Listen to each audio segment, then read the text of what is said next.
part of a secret project that's bringing back Indian heritage home.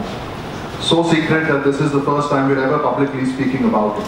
Treasures have been looted for decades and centuries, and we are working really hard with volunteers, governments across the board to bring them back.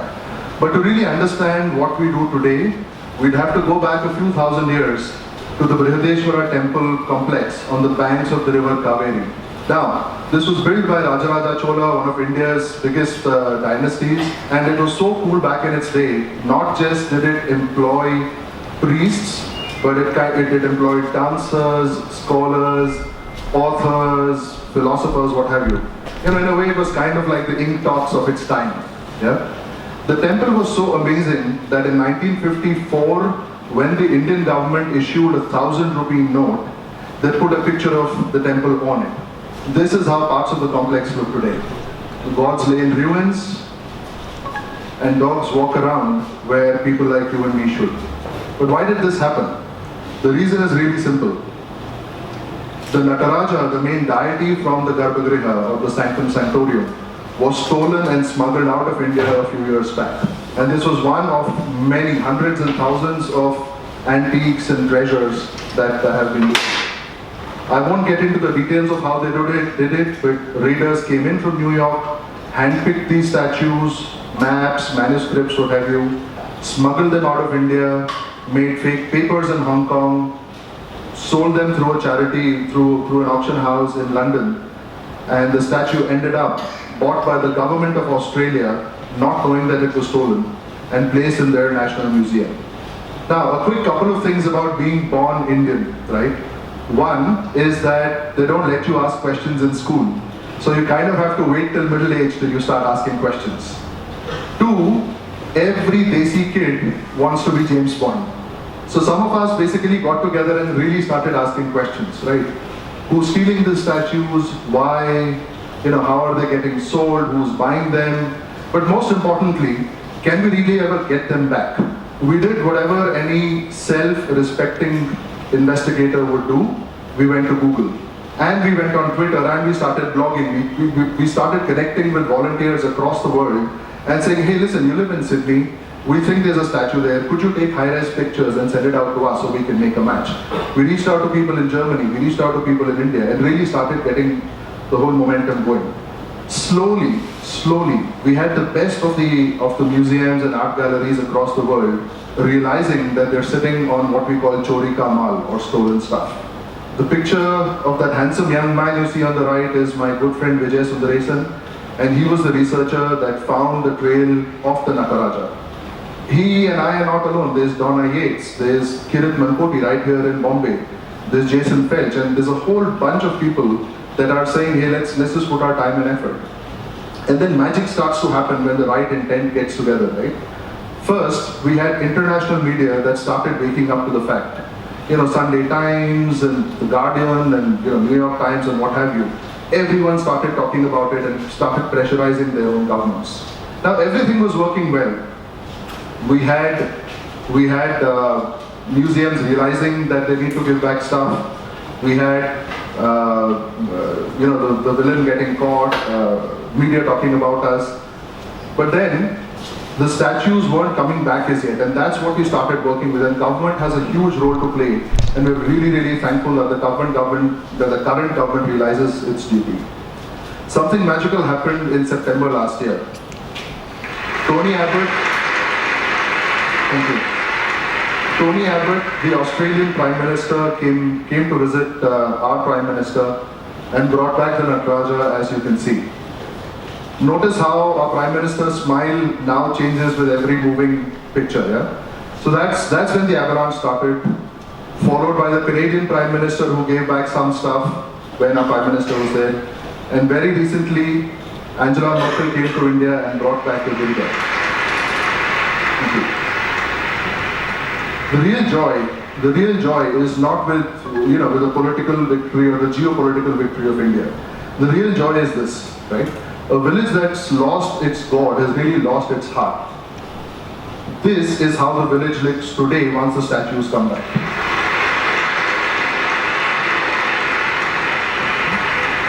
Now, this is just a drop. Where are we now? 200 plus statues. There's 70,000 that are out there. We don't know when we'll get them, when we'll not. Will help, we will. And it's not just a volume game, just in terms of value. Here is one raid made in New York on one art dealer, and they got $100 million worth of antiques. Just so you know how big the game is. Now, for centuries, we see the destruction of culture. The Nazis did it to Jewish art. There are religious wars taking place all over the world. People are going at it with hammers and chisels and tongs and destroying it as a part of a cultural conquest. When hammers and tongs are not enough, they just drop bombs and destroy heritage. What's different about us in India here is this. We're not losing our heritage to either terrorists or to conquerors. We're losing it to our own people who are doing it for plain, simple greed, nothing else. The question you all have to ask yourself today is, are you willing to just sit by and let this happen? Thank you.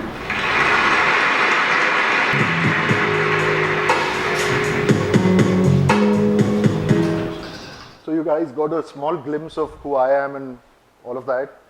It gives me more pleasure to introduce to you Vijay on his trip back from New Haven last week, addressing the United Nations conference on heritage. The picture you saw there, the Nataraja and all of that, was stuff that he figured, he trailed out. It gives me, please, a round of applause for Vijay for years and years of work, who's going to quickly take you through some of the super exciting, and if I could use the word in an adult audience, really, really sexy work that he's done. After that, we'll follow it up with what each of us could do to help our nation recover the heritage that we've lost. Over to Vijay.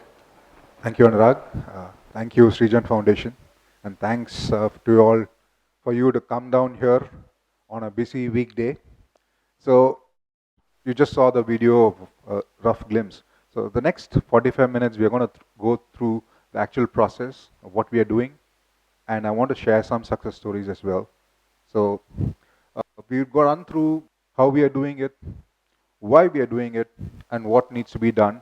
And as Anurag said, we need more support from you, and towards the end you will see what support we need from you all. For centuries we have lost our heritage. People are talking about the Kohinoor very much in the news now. But the problem is we are continuing to lose our heritage even now. From the data that we have, in the last 10 years, we have lost close to 10,000 pieces of art, which is a targeted loot on an industrial scale. Like Anurag said, people are coming down, visiting our sites, picking and choosing objects, photographs are taken, and then it is loot to order. So I'm going to run you through a few slides which will get you interested to understand the modus operandi of these smugglers. We are not going to focus purely on statues, but it is not the last. We have got manuscripts, we've got artifacts, maps, books. So entire heritage does not encompass only the movable art. Even the immovable pieces are made movable. They're hacking temple art. We've got pieces where been cut off for the head, legs. So this gross destruction. We are a global effort. We've got volunteers all over the world, experts. So I'm not alone. I just started this movement and we've been thankful for the last couple of years. We've got support from volunteers all over the world who are helping us with this initiative. We all have day jobs, and thankfully the economy is not that bad. It still pays us for our hobbies in the night. We have got some support from corporates and government. We could do with more. And our primary objective is to be a deterrent. For too long, India has been a soft target, and that's why we named it the India Pride Project. We want to restore India's pride, that people outside India don't think that Indian art is fair game, nobody is bothered. Just to give you a glimpse of what are the values in the international market. For us, it is priceless art. It's God, embodiment of God. But this is an object that was in the market in 2006. It's a Bharhut Yakshi dated to the 2nd century BC. which was offered for sale for $15 million. It's currently seized in America. It is with US Customs. This is another object traced to Mount Abu. You will see later where it is from. So the loot encompasses all religions. So you've got Hindu art, Jain art, Christian art, Islamic art, and even we even see something much older as we go down. And this is a Kushan period Buddha, which is currently off display in Australia. This is a sad tale. The initial slide, the cover photo, and this Nataraja is currently stolen and hidden somewhere in New York. We have not been able to find where it is hidden for the last 5 years. We are still searching for it. It was valued at $5 million. Now, to give you an idea, this is actually a site in Madhya Pradesh. It's a ceiling, and you can see the ceiling has fantastic sculptures, and sadly, every one of them have been removed. And that's an ASI protected site, and that is an ASI photograph, and this is how the site is currently. And all these pieces are currently in Europe. You saw the marble Gina, and you can see right now in Mount Abu, there's a modern replacement that's there. And you can see the original in a museum, and that's the catalog where dealers are openly advertising for these sales. Not only that, just a little bit of introduction about how we work with India's antiquity laws and the world antiquity laws. Everybody is clear of the UN Statute of 1970, which prohibits illicit removal of antiquities. So 1970 is considered like a global cutoff, but it doesn't mean that anything before 1970 is untouchable, because India has had its antiquity acts in various forms from the late 19th century, around 1878 itself. But I want you to look at the provenance. Provenance is like the parent deed, and you can see even blatantly, the provenance is given as 1995. This is an open sale in an auction house where they're advertising a provenance of 1995, which is well after even the UN statute has come in place. There's another one, 1984, 1980s. So this is blatant disregard, and somebody is open. These are all open catalogs. You can go on Google for them.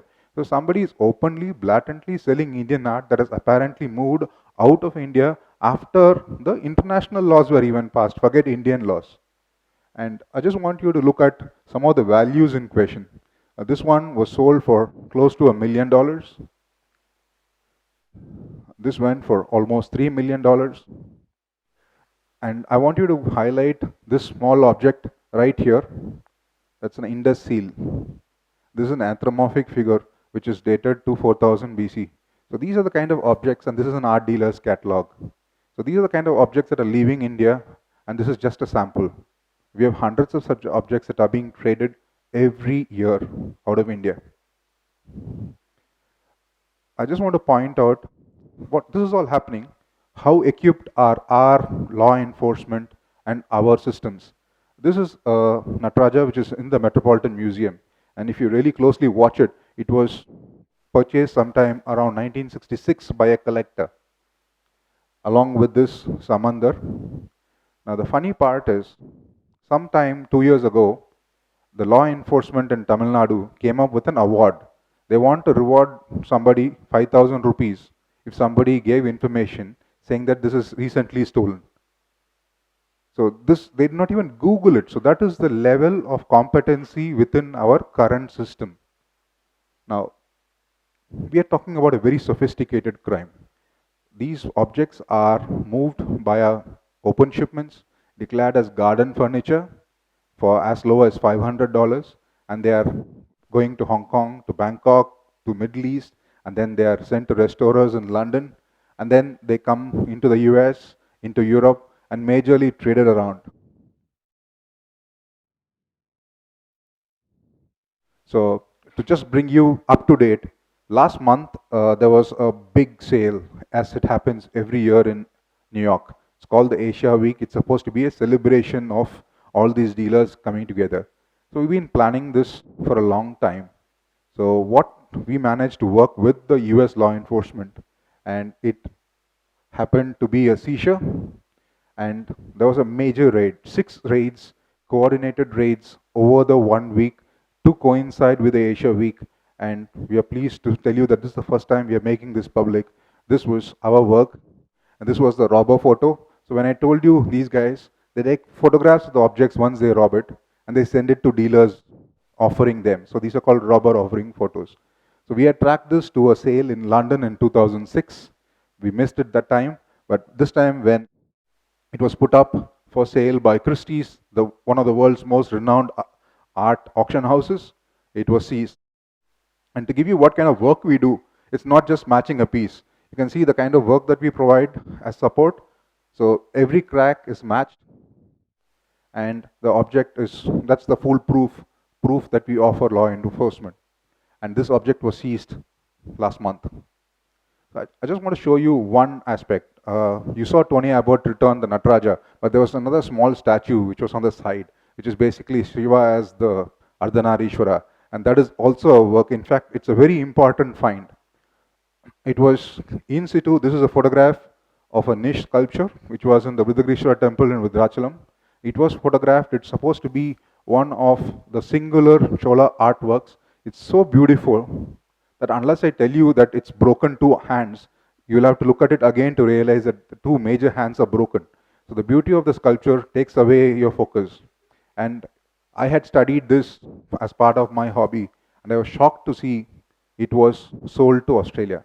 So what I did was, I went down, this was a photograph that came in the Australian paper, and this was the provenance that was given.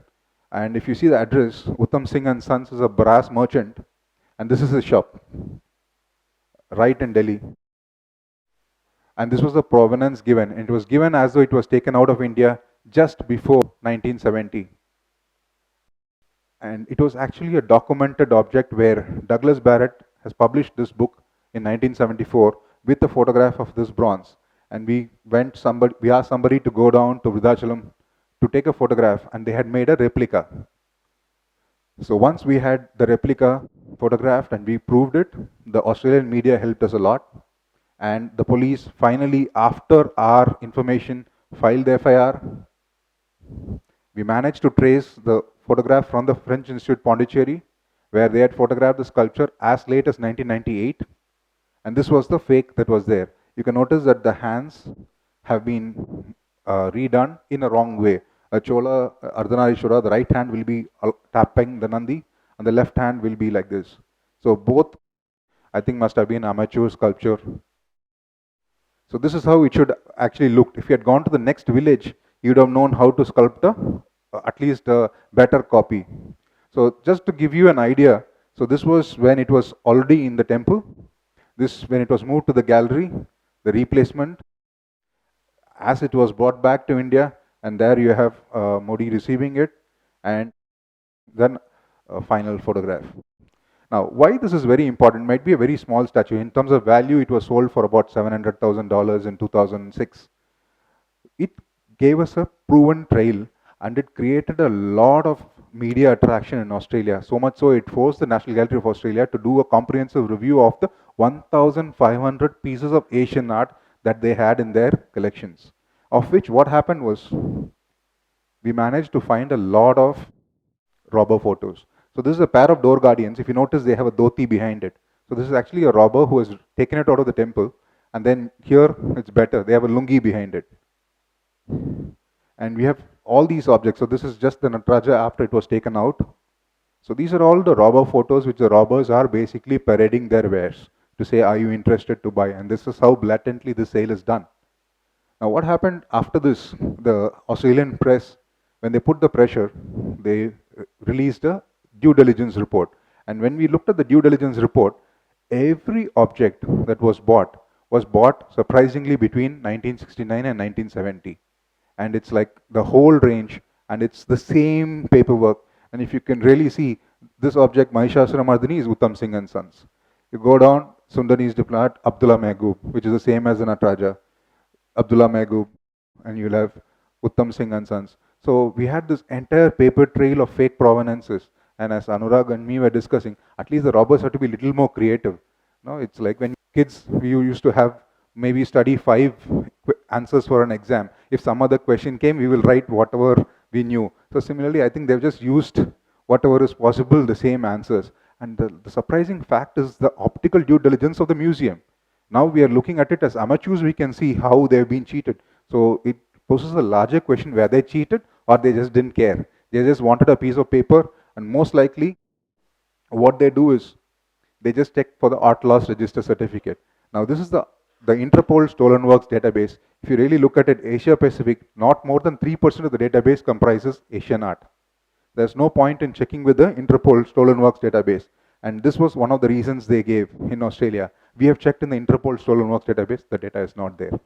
And now you look at the art loss register certificate. This is an organization in Europe where you have to register the photograph, pay them a fee to register in the database, and they will check whether any object for sale is in the database. So you go back, provenance not provided, and this certificate is worthless. And this is the only proof that most of Indian objects are sold even today. Now, as a cascading effect, we later found there's one more object from the same temple was lifted. We managed to find this match in January. Now, what this happens is, all of you know what happened. This is the statue of Mahavira in Bihar, which created a lot of roar last year, towards the end of last year. As soon as this was stolen, we got a confidential mail saying, can you help? So we asked them for the FIR report and photograph, and immediately we tweeted the photograph. The moment an object has been documented and a photograph is available, it becomes unsellable in the global market because they know there's no point in, they can't openly sell it or exhibit it, and the thieves actually dropped it in a nearby forest. So this is the kind of work that we are currently doing on social media. Rag, you want to? Why Anurag is even money laundering? So I can address the crime that you have involved in. Guys, big hand for Vijay.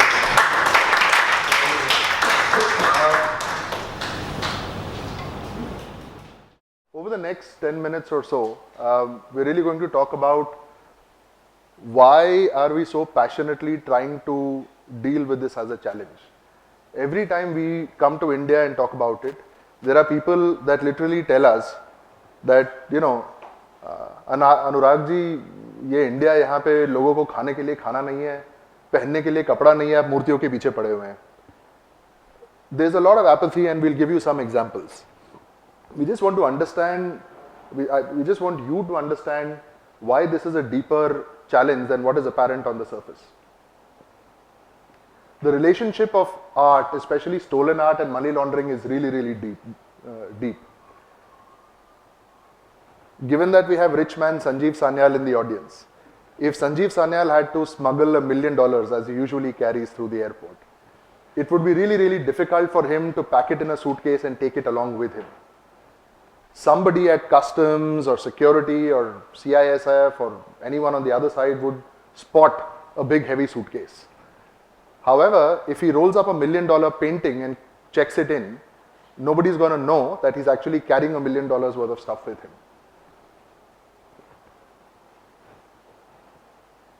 Two, geopolitical power. For long, many countries have positioned themselves as powerful because they didn't let others get their way. Unfortunately, what's happened in India as far as it comes to art and art theft and heritage mafia, people kind of assume that India is a no consequence zone. Why is India seen as a no consequence zone? Because we've had 0 people going to jail over heritage theft, right? Now, if all of you grew up around the age I did, I'm sure all of you saw movies like Shalimar and Jewel Thief and all of that. This issue has been existing before my parents were born. But in all these years, I'm surprised that India could not find and convict one person of, you know, who's been a major criminal in this segment. So what then happens is, if you go to an art dealer in London or Zurich or New York, he'll tell you कि सुनिए साहब आप India का माल ले लीजिए, कोई problem नहीं होगा आगे जाके. And that's really the problem. It kind of perpetuates the challenge that we already have, and people specifically targeting India. Finally, restitution of faith. Now, I'm assuming all of you have grown up in urban India. If you've not, think of your grandparents or aunts or uncles that have grown up in smaller towns and villages. In cities, if I need to catch up with you for a coffee, we'll go to a mall, we'll go to we'll land up at a press club, we'll go to a restaurant, CPM mein milte hai, ye hai, wo hai. In villages, even today in India, you talk of C and D towns in India, there's a village well, there's a banyan tree, and there's a temple. Society congregates around these three. Weddings happen there, Shraddhs happen there, Annaprashan happens there, any ceremony, Holi, Diwali, everything happens there. The minute you take away the deity from a temple, the temple isn't a temple anymore, and therefore the social fabric of the village is kind of shaken. As you saw in the picture. Now imagine if I just showed you this picture and I asked you to describe what that village would be like. You'd say, dead village hai, morose village hai, yaar ye kya hai? What emotions or what adjectives come to your mind when you watch something like that?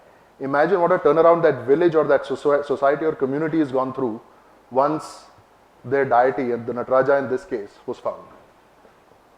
What needs to be done? So coming back to the objectives of India Pride, really we have three objectives that we're working with. The first, which Vijay talked about in really good detail, is restitution. Figuring out what heritage has gotten stolen from India, when was it stolen, how did it get to where it did, and then working with governments on both sides to try and bring that back. But the challenge is way beyond that. There needs to be an awareness amongst everybody, and which is why we're all here. The awareness needs to go down to the deepest of the levels, to each and every citizen in India, and to people in the world, saying that, hey, listen, you can't mess around with our heritage. Our heritage is our identity, and that is what defines us today. The third is to build the appetite within the government, and that's our big challenge. You saw me in a more public platform, with 1,000 people sitting in the audience, and therefore I had to be politically correct, which we won't be today, right, Vijay? We will not be politically correct. There's a huge not my job syndrome that exists within the bureaucracy. I'm not talking of anyone specifically, but just as a general feel that we get. Somebody's painted the road and not bothered to move that branch aside to paint a straight line. And I'd like to give you a few examples of the challenge that we are up against. Before any of you say, ki, hey, nahi, I'm sure the current government is really passionate about this cause. At a very high level, here are a few countries here, Italy, Cambodia, Greece and China. And we've compared them on a few parameters, right? Who's responsible for heritage protection? How recent is their heritage law? Who's responsible for restoring their heritage, right? Is somebody responsible for documenting? Now think of how weird the situation is, right? A small baniya ka shop today, a pansari ki dukaan jisko hum log bolte the, उस पंसारी को पता होता है कि दुकान में क्या है, 2 बोरी चावल है, 200 लॉलीपॉप है, इतनी मैगी है, इतना पतंजलि का नूडल्स है, etc. etc. He knows what sets of assets he has. Across these countries, there is somebody who's responsible for maintaining that list, and so on and so forth, right? That's where India is today. India has no nodal agency or person responsible for restoring heritage. Nobody knows. We've asked the question to everybody. They've told us it's not their job. Heritage crimes, and this is really important. India has no enforcement agency to solve heritage crimes. Most other countries, so there's a Carbonari Art Squad in Italy, there's a bunch of different heritage police, art police, they give it different names. Why do we need a separate police? Now, heritage crimes are crimes conducted by really sophisticated networks. They are people who can talk multiple languages, they work in multiple time zones, multiple currencies, they fly business class and in some cases private jets, etc. etc. You cannot expect an average Havaldar on the street, due respect to the police who are doing a really tough job. You can't expect an average Havaldar on the street to solve such a sophisticated crime. So what we've been pushing for is exactly like you have a cyber police who deals with crimes of sophisticated, of internets and hacking and all of that, which an average policeman cannot, why would you not want an equivalent for heritage crimes? Here is another case in point. The CAG ran a very comprehensive report in 2013. And amongst a bunch of other things that the CAG said, it said that between 2000 and 2012, India had not even recovered one piece of stolen heritage. So let me repeat that. Of the few thousand pieces that Vijay showed you and all the sexy investigation he's done, India recovered exactly 0 pieces. That's the reality of where we are in terms of how we as a nation prioritize this challenge. Right. Quickly come to, how this trade looks like and why it is really tough dealing with it and why it needs some very specific policy and enforcement focus. On one end of the trade, you have huge international networks, globe-trotting agents who leverage technology like crazy. Those robber pics are all blasted around the world on Gmail and blah, blah, blah. So 5 minutes after a statue is looted, potential buyers know the lungi pictures as Vijay was showing you. So on one end, you have people who are very sophisticated suit-wearing criminals. On the other end, you have brute force at its best, who we used to call Bahubali back in the day. So these are people who get drunk on 4 pegs of local tharra and then go hack a statue out, transport it, beat up people in the process, tie up priests and so on and so forth. So there's a huge dichotomy between the types of criminals that we're dealing with. One of them that got caught was Subhash Kapoor. That's him in his, so he had a penthouse in New York overlooking Central Park, living up the life, etc., etc. Ran the gallery Art of the Past. Later got caught by the Interpol. There was an Interpol red corner notice. He got caught in Frankfurt and is in Hirasat with the Chennai police now. Whereas I call it the story from caviar to curtains. He's a naturalized American citizen, probably never expected something like this to happen with him, but it did. And we need more of these to happen for there to be a threat or a disincentive. Another quick University of Chicago example. University of Chicago held an event here in Delhi. The event was called, and look at the huge paradox, sad paradox that's going to come up in a minute. It's called Past for Sale, Protecting India's Cultural Heritage. Now this is being organized by an American university in Delhi. Those of you that know Delhi, please note, it says Baba Khadag Singh Marg, that's the address. Now, people from the US and UK and Australia, all over the place, came down here to deal with, how do we protect India's cultural heritage. There was just one set of people conspicuous by their absence. The Ministry of Culture. India's Ministry of Culture. Now, do you know why I feel so bad about this? Why I'm aggressively angry about this? Shastri Bhavan is the Ministry of Culture's office. That's Baba Khadag Singh Marg, where this event was happening. As you can see here, it's 2.9 kilometers by taxi. There are people that flew down thousands of miles. Ministry of Culture didn't. The grey route you see here is the walking route, just in case it's an odd even wala chakkar. कि minister साहब की गाड़ी even number की और odd number का date है. This is from last week when Vijay was in New York, in New Haven, attending the UN Global Colloquium of University Presidents, who had a specific event headed by Ban Ki-moon on protecting cultural heritage. That's Irina Bokova, the head of UNESCO, the chairperson of UNESCO. And just so you all know how lucky you are, that's how Vijay dresses to go meet a UNESCO director. And this is how he dresses to talk to you guys. So you guys should know how important he is, how important you are to us, right? But here's the thing, right? The whole world is talking about how India's past is being not just looted but plundered. The whole world is trying to solve it for us. But you know, the whole world is recognizing our role in that solution. However, there is a huge roadblock which we face in India, which we cannot get over unless each of you raises a voice and says, "Ki yaar, something needs to be done about it." Right? That's a talk. So when National University of Singapore wanted to do something, they invited us over as well. You know, so the point we're really making is, somebody asked me this in Singapore after my talk. They said, "Listen, so why really do foreign governments care more about Indian culture than the Indian government does?" And that question really hurt me. It really hurt me at a very, very deep level. Right? The paradox, as an economist can explain better than me, and this is what my layman's brain said, right?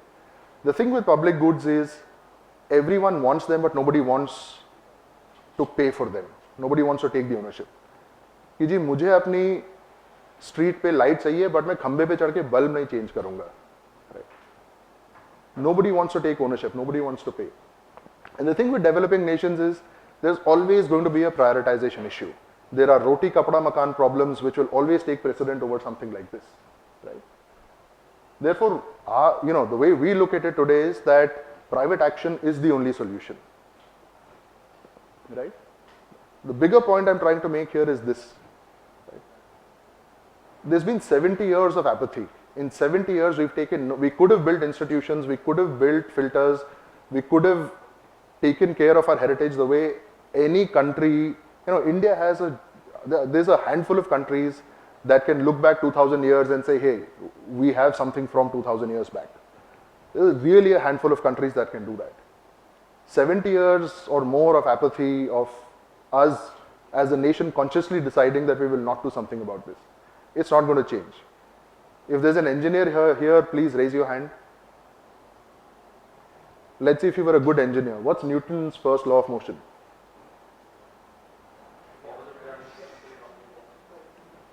I got the number wrong. Inertia. Yeah, so could you say that aloud, anyone? A state of an object will... Precisely. So something will stay where it is unless an external force is applied.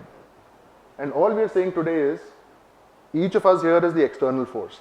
If you're sitting and hoping that some way, magically our heritage is going to come back, it is not going to come back. If it had to, it already would. So I invite each of you today to change the perception of India internationally. Today we are known as, you know, the land that, you know, there's this whole Shushruta, Aryabhatta kind of stuff going on. We are coders today, we are scientists today and all of that. We kind of need to change the perception and say that, hey, listen, if you really mess around with us, we'll still stay the bright cerebral lot that we are, but then there's another version of us that you'll have to deal with. And that message really needs to go out, right? With that, I'm moving on to the next section, if I could call Vijay back, around how you can help. Now, Rahul asked us not to do this, but we'll still do it. We're quickly getting to what we don't need, right? We don't need people giving us gyan, we don't need people giving us advice, we don't need khayali pulao ki yaar agar ye kar de to wo ho jayega. No, we don't need all of that. We need your commitment to take action. Now, the next part of this presentation is only going to be about how you can help. So if you think you don't want to help and don't want to get involved, then now is when you leave the room and we won't mind. And you have the next 20 seconds to leave the room. Because after this, it is all action stuff.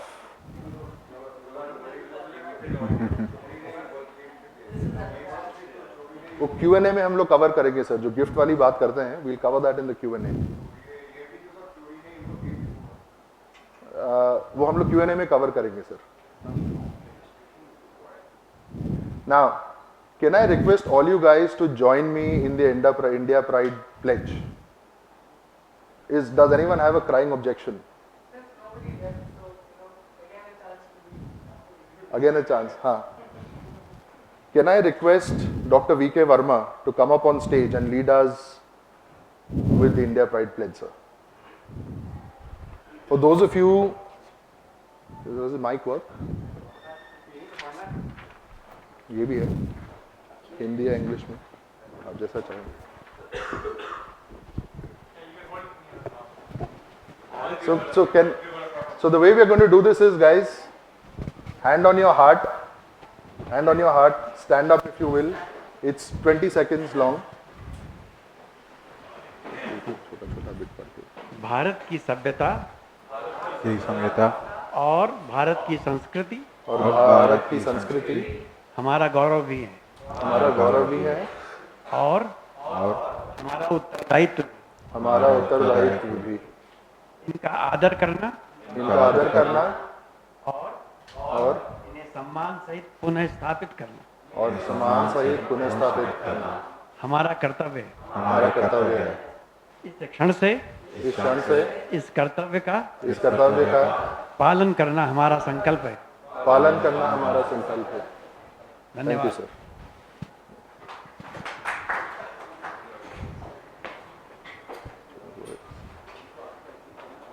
So now that all of you have pledged, now there's a list of actions for each of you. And you could do it here or when you go back home, whenever you like. Okay, we've just started an online petition, which basically asks the government to bring back our gods. And we are talking not one or two numbers, we're talking in the thousands. So I would request you, if you have your data connections and it works well, please open your cell phones and try to register. It takes about 10 seconds for you to register. We like to have the government hear our voice. And I would sincerely request if you could also share with 10 of your friends. Just go through it. There is a video of Anurag speaking, a couple of articles of Sanjeev and me on the petition. You can talk, you can see about it, and if you can please sign, it will be of great help in making our voices heard. A pledge liya hai, so each of you is going to sign anyway. What Vijay is saying is each of you get 10 of your friends and family to sign. Talk to them about the project and get them to sign.